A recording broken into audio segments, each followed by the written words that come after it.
गिबि गिबियाव फैबाय थानाय बर'दिन अर्थात ख्रिस्टमासजों लोगोसे गोदान बोसोरनि बयनिसिमबो गाहाम हामलायनाय जासिहरग्रोबाय। दिनै नैबे थाइखाजरा राइन' गेलेग्रा फोथाराव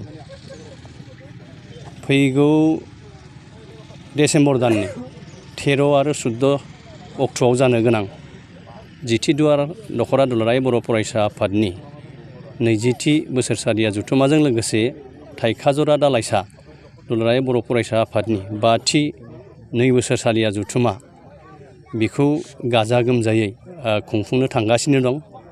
दा बिनिनो दिनै मेन पेन्डेलनि जेनिखौ लाइ खुन्थिया गायसननाय हाबाफारि बियो दासो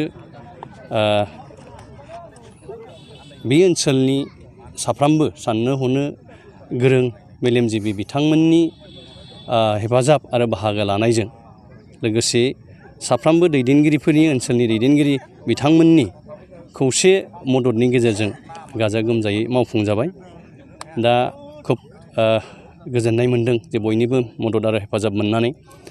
दा खुंफुं आफादनि जानानै आं बेखौनो फोरमायनो मोननानै गोजोनगोन जे जानो गोनां नैबे जथुम्मायाव बावहाय खमैब्लाबो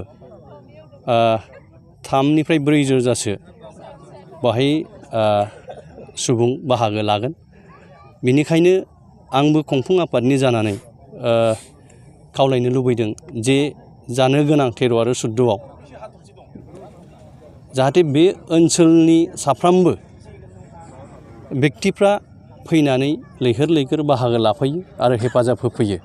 बेजों लोगोसे मोनफ्रोमबो दल संगठन आरो मोनफ्रोमबो आफादनि दैदेनगिरिफोर जाहाथे बयबो फैनानै बाहागो लाफैनानै जानो गोनां बे हाबाफारिखौ खोब गाजा गोमजायै मेहेरगोनां खालामफैयो।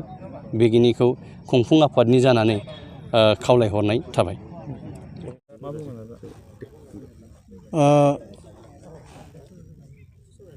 जिथिदुवार दख'रा दुलाराय बर' फरायसा आफाद आरो थाइखाजरा दालाइसा दुलाराय बर' फरायसा आफाद जे जुथायै जे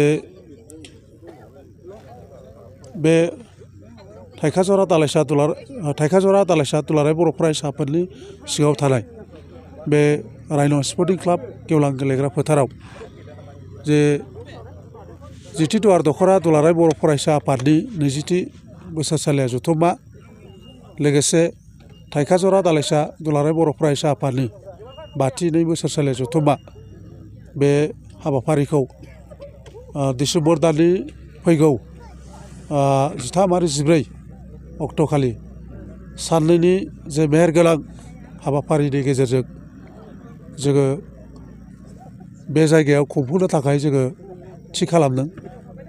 दा बिनिनो दिनैहाय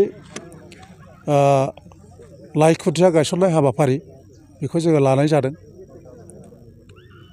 दा फैगौ जे 13 आरो 14 डिसेम्बर 2024 इ अक्ट'खालि जे जोंनि बोसोरसालिया जथुम्मा जे खुंफुंनो लानाय जिहेथु हाबाफारि बेयो जाहैबाय जोंहा 13 डिसेम्बर खालि जोङो सानजौफुनि जे 10 रिंगानिफ्राय जोङो जागायगोन। दा बाहाय जोंहा बिसेसके जोङो गेलेमु आयदा बेयाव थागोन। जोङो भलिबल काबादि बेखौ जोङो 13 जिथु डिसेम्बर खालि जे जोङो 10 रिंगानिफ्राय जोङो स्टार्ट खालामगोन। लोगोसे थुनलाइयारि आयदा बादायलायनाय बे हाबाफारिबो ओइदिनखालि थागोन। बिनि उनावहाय जोङो बेलासिनि जोंहा 4 रिंगानिफ्राय जोङो डेलिगेट थागोन आरो बे बिनि उनावहाय जोंहा मोनाबिलिनि 5 रिंगायाव जोङो केन्डेल लाइटिं थागोन गोजोन आरो खौसेथिनि थाखाय आलारि बाथि फोजोंनाय बे थागोन। आरो जोंहा 7 रिंगानिफ्राय मोनाबिलि 7 रिंगानिफ्राय जोंहा रुंसारि दैख्रं खुंगुर बसुमतारी दैखोबु सैलैथाम बादायलायनाय बेयो जागोन। बे जाहैबाय 13 डिसेम्बर खालि।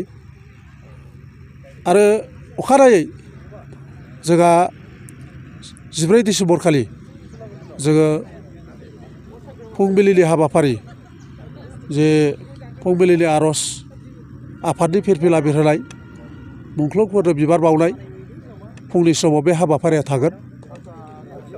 बिनि उनावहाय फुंनि 10 रिंगानिफ्राय जोंहा मोननै हाबाफारि थागोन। फरायसाफोरनि मोनसे जथुम हाबाफारि बाव थागोन। लोगोसे आबादारिफोरजों सावरायलायनाय बे हाबाफारि थागोन। जोंहा मोननै हाबाफारि थागोन 10 रिंगानिफ्राय सानजौफु 20 रिंगासिम। आरो बेलासि 1 रिंगानिफ्राय जोङो गेवलां मेल हाबाफारि जों लानाय जादों। दा बे गेवलां मेलाव जोंहा मिरुनि दैदेनगिरि बिथांमोना आलासि महरै बाहागो लाफैगोन। जिल्लानि दैदेनगिरि बिथांमोना आलासि महरै बाहागो लाफैगोन। लोगोसे जोंनि ओनसोलनि गुबुन गुबुन आफादनि दैदेनगिरि सानसुमै मेलेमजिबि बिथांमोनहाबो बे हाबाफारियाव मैखोमै बाहागो लागोन। आरो ओनसोलनि जोंनि गासै रायजो राजा फरायसा बिथांमोना मैखोमै बे हाबाफारियाव बाहागो लागोन। जोङो खावलायदों खमैबो जोङो 3,000नि बारा जोङो बे हाबाफारियाव जोङो हांख्रायदों। आरो बे हाबाफारियाव लैहोर लैहोर फैनानै बाहागो लाफैगोनखौ जोङो मिजिंथिदों। आरो जोङो बे दिनैनि बे हाबाफारिनि गेजेरजों जोङो खावलायगोन जोंनि ओनसोलनि सिङाव थानाय गासै माहारियारि आफादनि दैदेनगिरि सानसुमै मेलेमजिबि रायजो राजा नोंथांमोनखौ बे गेवलां मेल खालि लैहोर लैहोर फैनानै हाबाफारिखौ गाहामैनो जाफुंसारफैगोन बेखौ खावलायबाय। लोगोसे बे हाबाफारियाव जोंहा माखासे